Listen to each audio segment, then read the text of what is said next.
Are we doing Group A and B? I think so. Yeah, I've done some notes for C.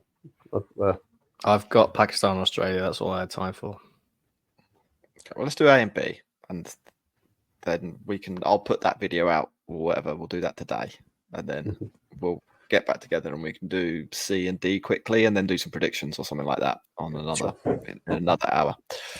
These are the teams people want to hear about, if we're being honest. Yeah. You're listening to the Cricket Podcast.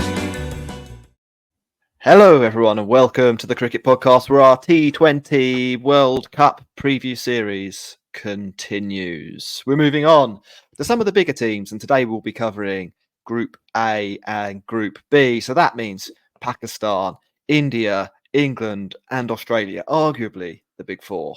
And to cover the big four, we've got the big three. I'm Jack Hope. I'm joined by Ross Legg. How are you doing, Ross? Honoured to be part of the big three, if I'm perfectly honest. I was worried it was going to be a big 2 plus 1, so my confidence is sky high now. And we've got Max Rowe-brown. How are you doing, Max? That would have been a real statement to start the pod, wouldn't it? Just come in and immediately alienate one of the three of us and make him feel like total shit. To be fair, not out of the odds. If I'm No, it wouldn't be out of character. Yeah. Well, I think that's harsh, personally, boys. I think that's very harsh. Before we get going, just a reminder to all of our fans that we are sponsored by Manscaped. Call them what you want: knee knockers, golden nuggets, thigh slappers, etc. But our friends at Manscaped refer to them as the boys, or the pink boys, Ross. You might refer to them as. Not every man has children, but every man is responsible for their 2 boys below the waist. When your little guys have more hair than they need, trust Manscaped for all your grooming dreams. Boys need love too, so join the 10 million men worldwide who trust Manscaped by going to manscaped.com and using the code CRICKETPOD for 20% off plus free shipping. You heard it here first. The boys are back in town. Get 20% off plus free shipping with the code CRICKETPOD. CRICKETPOD at manscaped.com. That's 20% off plus free shipping with the code CRICKETPOD at manscaped.com. For the best your boys have ever looked, trust Manscaped. There you go, ringing endorsement from us and the people at Manscaped. Do click like and subscribe as well, and we will transition straight from Manscaped to Pakistan, the natural journey on, I don't know, of cricket. Chaos, basically, isn't it? Like, it is chaos. I wouldn't be surprised. Here's the thing. I wouldn't be surprised if the next coach of the Pakistan cricket team was someone from Manscaped. I mean, that's wouldn't confuse me. A completely reasonable thing to assume, because there was a fun ride that we just had through the Manscaped ad copy, and it's a fun ride that we've had through Pakistan's coaching and captaincy personnel over the last year or so. Pakistan are probably the only outfit in world sport, I think. It's quite prescient at the moment, that can rival Chelsea for the number of coaches that have been in charge since Clear Lake Capital took over the previously Russian-owned Blues. They've had a whopping 6 coaches in the last year since Saqlain Mushtaq stood down in 2023. And the latest in the merry-go-round is Gary Kirsten, who actually very highly sought after in the coaching world. But it wouldn't be Pakistan without some nonsense. And in true Pakistan fashion, he addressed the team via Zoom when he took over, with throwbacks to the old digital coaching regime that Pakistan had managed to put together. And then, of course, the captaincy. Shaheen Shah Afridi was captain for a while. He's gone. Babar Azam's back with Shaheen Shah Afridi's full support, it said on social media at one time, and I'm sure that's fully true. He refused to take on the vice captaincy role, didn't he? So yes. it can't be unequivocal, really. But this is there nevertheless. So it's all very much in keeping with Pakistan, which I think is good for Pakistan, because that's where they want to be. They want to be at the peak of chaos, like you said, the peak of not knowing what's going on, and that's where they operate best. So I think, actually, although it looks like carnage, it's probably the best build-up for a T20 World Cup you could ask for from Pakistan. You want to be on your edge, don't you? You want to be on the edge. You want to be on the edge of your seat when you're watching sport, because you want to be engrossed by it. Pakistan want to put their players and their coaches on edge to be just like, if you don't perform, here's the precipice that you are on, and if you fall, we are not going to catch you. Some people work best under pressure, right? And that's what Pakistan go for: permanent pressure. The pressure cooker. Unfortunately, preparation-wise, they haven't had a great few years in T20 cricket either. I think they've had a win rate of below 50% in like the last 3 years. They've only got 2 series wins over that period, one of which came against fellow Group A side Ireland in a 2-1 win. So that's hardly a ringing endorsement of the quality of their side, but they're at least clad in their usual fetching green outfits with some sort of random triangles. So some things, well, all things really, remain consistent with Pakistan.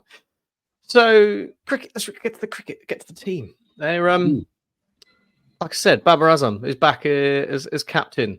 Azam Khan's in there. That's fun. Fakhar Zaman's around, and then it's just so many people that we're all familiar with. Iftikhar Ahmed's still there. Haris Rauf still there.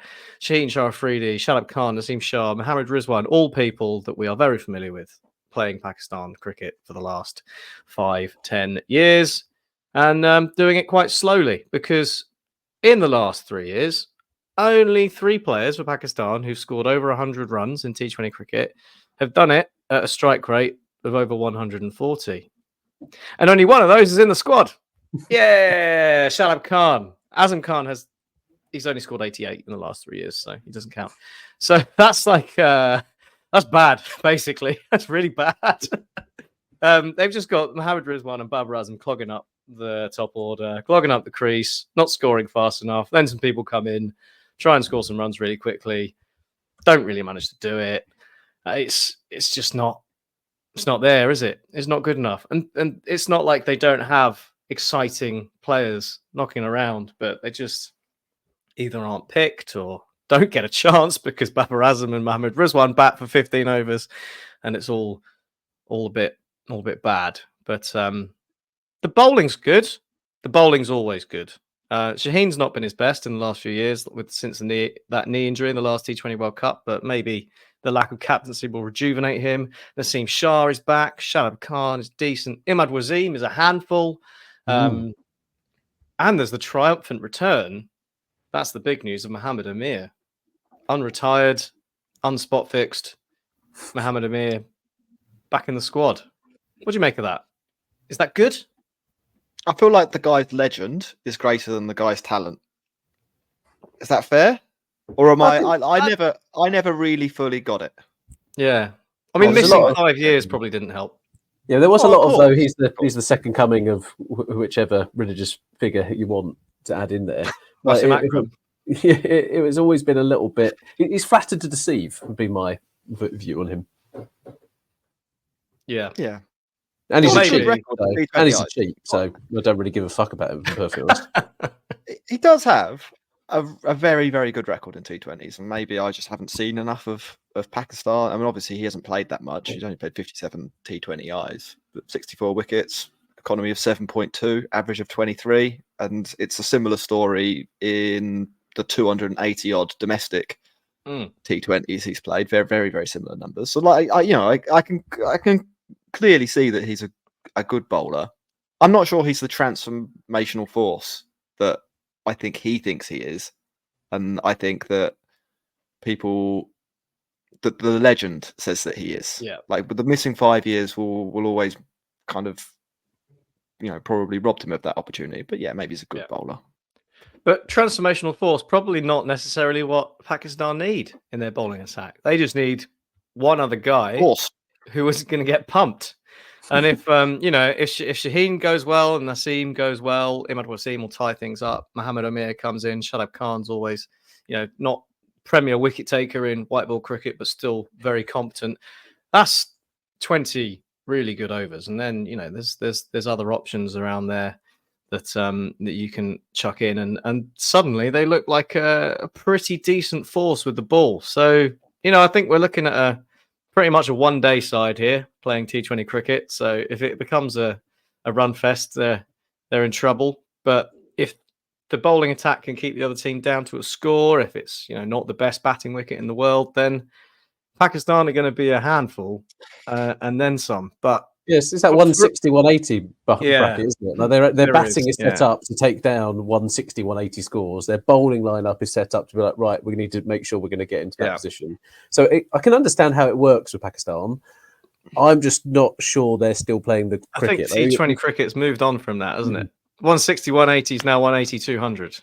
It depends on the pitches, I suppose. I do depend on the pitches. And there's no impact sub rule this time around. That is true, of course. So I think we've been treated a little bit to the IPL, right, in terms of those scores being a little bit kind of inflated. Is that going to be the case in the international stage? Not so sure. So basically the lowest scoring franchise leagues are CPL and I think Major League Cricket. But obviously, we only had one season of that in the global game, and then the lowest scoring, if you include World Cups, the World Cups are even slower scoring than those comps. So I think that is good for Pakistan, and we've seen Pakistan at the last two World Cups be, one of the contenders. Certainly. With a mix of some bits wrapped into it, if we're perfectly honest, they've almost crashed out a couple of times because they've been awful. Yeah, and they've wrestled things back in. I don't think that anyone's. Yeah, I don't think anyone's saying they're an all-conquering T20 cricket team, but they're probably one of the best three in the last two tournaments. Like I think all the points you're raising about maybe this being a tournament too far for this tactic, and maybe some of the players have been around forever. Yeah, maybe some of the players also, doing a tournament too many, I think kind of are fair. But I also think that I would rather have their bowling attack than a lot of teams, and I think that will mean that in my opinion, they should be challenging for the semi-finals. Yeah, no, I think that's fair. I think they're more likely than a lot of teams to make it to the semi-finals. Yeah, they'll probably blow up and prove me wrong here. Well, that's it, right? There's a non-zero possibility that they finish below Ireland in this group. Yes, 100%, 100%. But they're good enough to be semi-finals. Like it's why we love them. We say it every time, but it's why we love them. Pakistan are so much fun, and that leads me nicely to how I would portray them in the world of fast food. Yes. And I would have Pakistan down as a box of hot wings because it's a total lottery, right? Facing Pakistan could be an absolutely delicious prospect, or if it goes badly, they could run straight through you.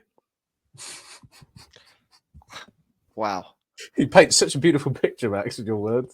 Yeah, it's a man with experience of hot wings, I can tell you. I can't believe he's gone there. Okay, right. That's Pakistan done. Do we want to go straight into India? Oh, I think so. Put those two together. Yeah. All right, cool. So India, I don't know if you know this, boys. People really like cricket in India, and I think they're going to be up for this one, especially after what happened in November last year when what happened in November last year, Jack? They lost the World Cup at home despite doing everything possible to make it a procession. That's unfortunate, which was quite funny. Travis Head didn't read the script. Or maybe Travis Head did read the script and created one of the all-time comedy moments. Sorry, India fans. I know it's painful to rake over this, but it was very funny. Too soon, man. It was very funny when Narendra Modi handed over the trophy, then ran away. Let's go. The kit. There's been some talk that there's too much orange on this kit. I don't know if you've seen it. The sleeves are very orange, and that might be encroaching into the blue that India traditionally play in. I don't really mind it. I think it's a bit of a boring kit, but a bit of a splash of colour. We've got a lot of blue teams in cricket, domestic and international, and I think jazzing up the blue, I've got no problem with that. Yeah, complementary colours, opposite the colour wheel. Sure. It's good. Yeah, if we're thinking about where the team are, it's actually quite hard to place where India are as a team. So I think they've only played 5 T20s since December. Played a couple against South Africa, then a series against Afghanistan. So we haven't got a whole lot to go on here. However, the IPL just happened, and so we can, we have seen all of these players in action recently a lot, and I think we have a good idea of where most of them are. I don't know what you want to know about the squad. Do you want to? Okay, here's the thing. Here's the thing with India. I'm not sure how this team are going to structure up, and I'm not sure India are going to structure up. So one option is to do something like Rohit, Jaiswal, Kohli, Suryakumar Yadav, Rishabh Pant, Shivam Dubey, Hardik Pandya, Jadeja, Kuldeep Bumrah, and Arshdeep. However, they could knock out someone like Dubey and go with an extra bowler and diminish the workload that the all-rounders Hardik and Jadeja and maybe Dubey, will he bowl? Who knows? Would have to do. Either way, I am not entirely in love with this India side. And I'm going to take a break there and ask you, Ross, where do you think India is at in terms of T20 cricket? They feel like they're a little bit underhyped this year. Yeah, I think India almost get a little bit frozen by the expectation. I think it's probably fair to say. Are they chief bottlers? I don't think we can go that far, but they have under-delivered. I think every India fan who follows the podcast has always kind of said as much, that they promise so much and they've got big-name players. Do they really get the big selections right, or do they actually prioritise some of the bigger names? And actually they go for the brand of the player rather than actually what they could allow to be part of the team. I think we saw within the IPL that KKR did particularly well this year, obviously winning the tournament. Rinku Singh didn't bat as often as he did in the previous years. And ultimately, because KKR did well and Rinku Singh doesn't play elsewhere in the cricketing universe because he only has to play in India, that has limited kind of their options in that space. And I would have liked to see a little bit more of an aggressive team.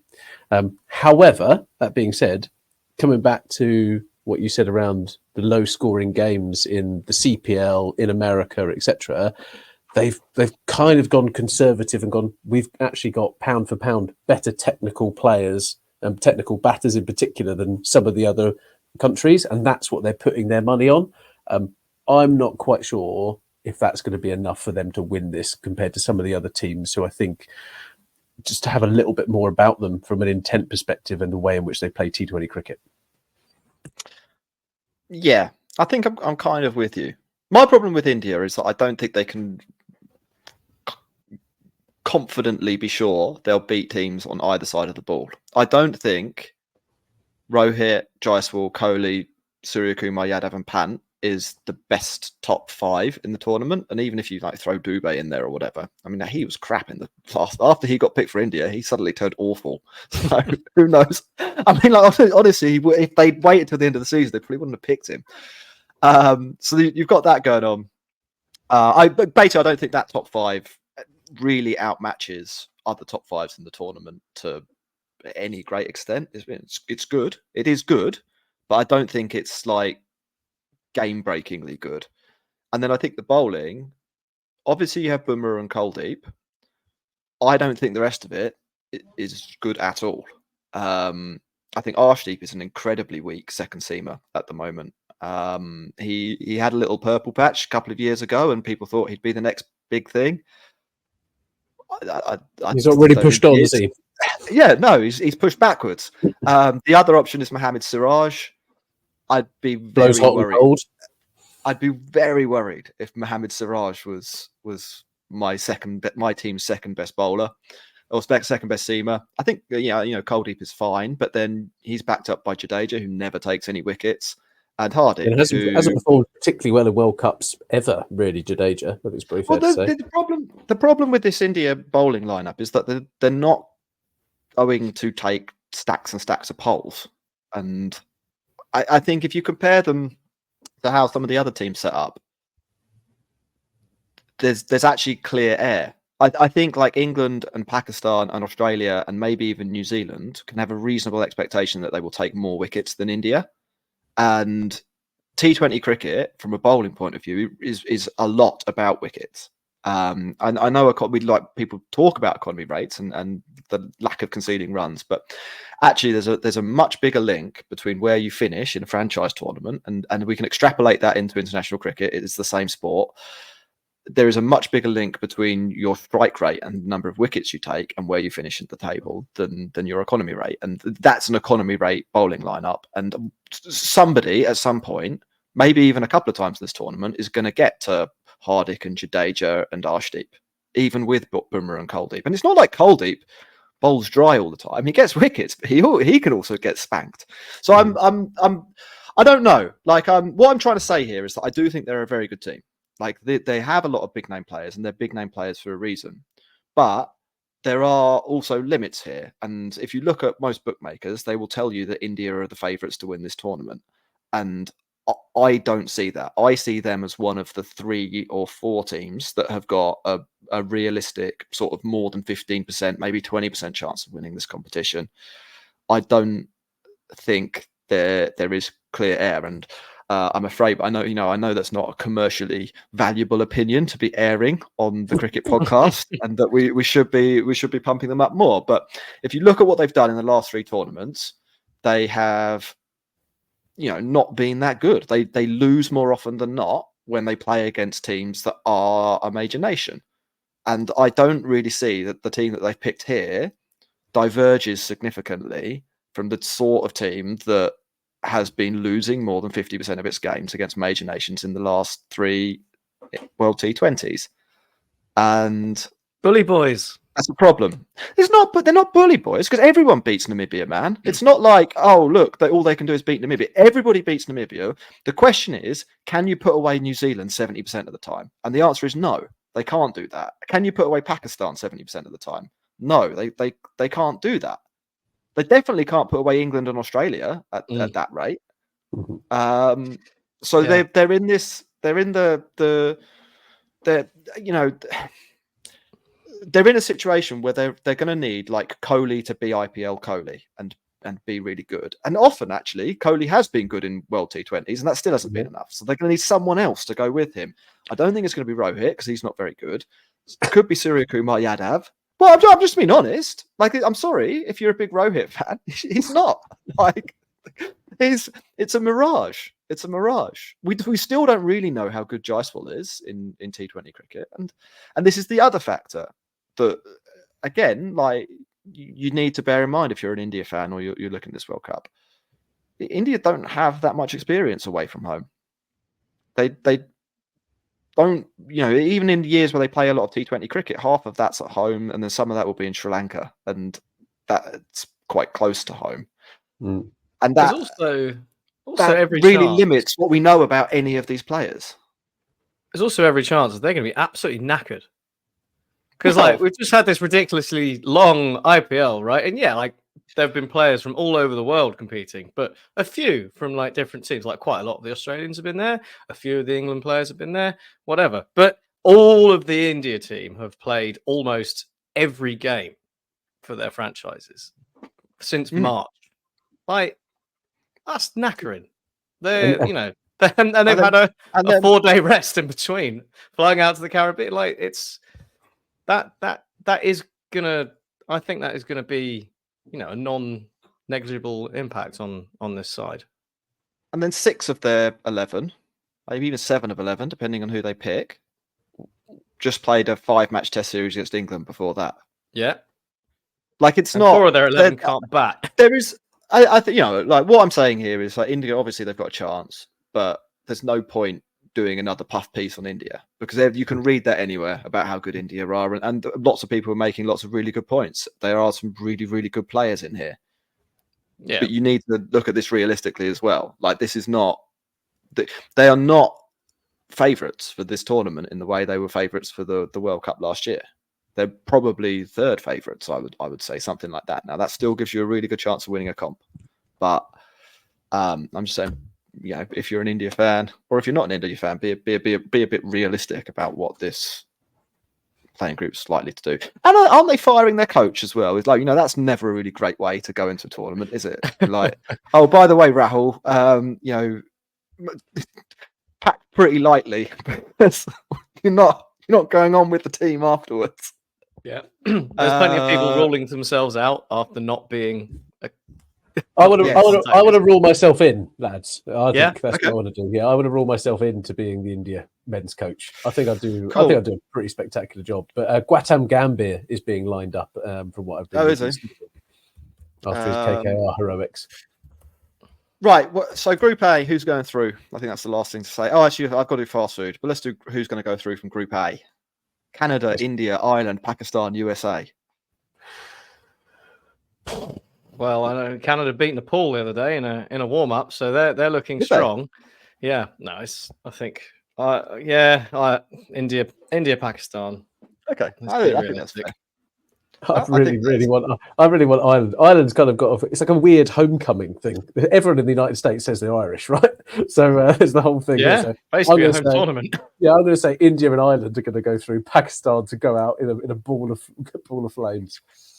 Cool. I'm going to finish off my India hate piece by comparing them to a fast food. I'm going to compare them to an 8-inch deep dish pizza. It sounds like a good idea. In practice, it's all a bit much, and too much bread. You wish you thought a little bit harder about what you were going with. Is what I'd say. Right, let's wrap up part one. That was Group A complete. So what happens next? I think we do Group B.